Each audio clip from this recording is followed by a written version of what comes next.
Hello, my name is Dr. Fijalkowski. I'm going to talk to you about fall risks associated with peripheral neuropathy. Peripheral neuropathy is a condition in which the nerves that provide sensation to your lower extremity are damaged. This damage can be secondary to direct injury to the nerve or group of nerves, or also associated with systemic disease, most commonly associated with diabetes. Once damage occurs, resultant numbness in the lower extremity, potential weakness in the lower extremity, there is potential for contracture deformities to the toes, the feet, and even the ankles.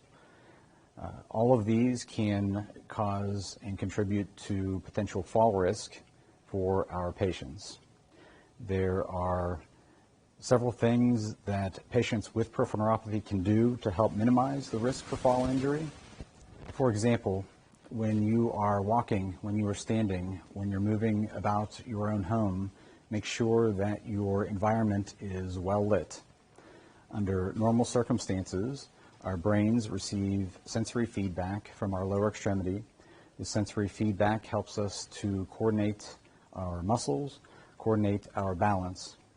Patients with peripheral neuropathy have lost the nerve feedback to the brain and rely more heavily on sensory feedback from our eyes, from our vision. It's our vision in these patients that helps us to maintain our balance, helps us to adapt to uneven and changing terrain.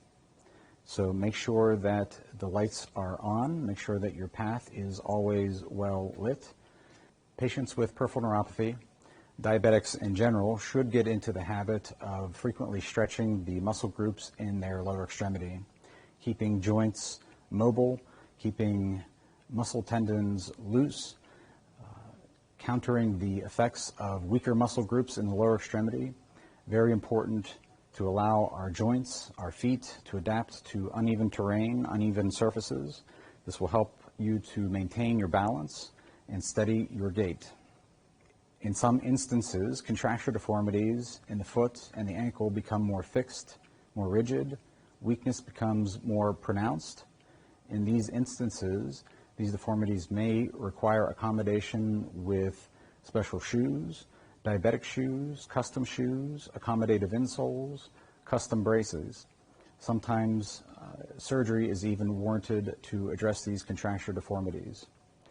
If you find that your gait is unsteady, you feel unstable, you feel weakness, I would highly suggest that you implement the use of an assistive device, such as a cane, a walker, a wheeled walker. Keep these devices handy at your home. Be sure to take them with you when you leave the home. When you leave the home, you are more likely to encounter uneven terrain, challenging surfaces. Also increase risk that your muscles become fatigued and you will rely more heavily on your assistive device. I hope that these tips are helpful to you, and stay safe.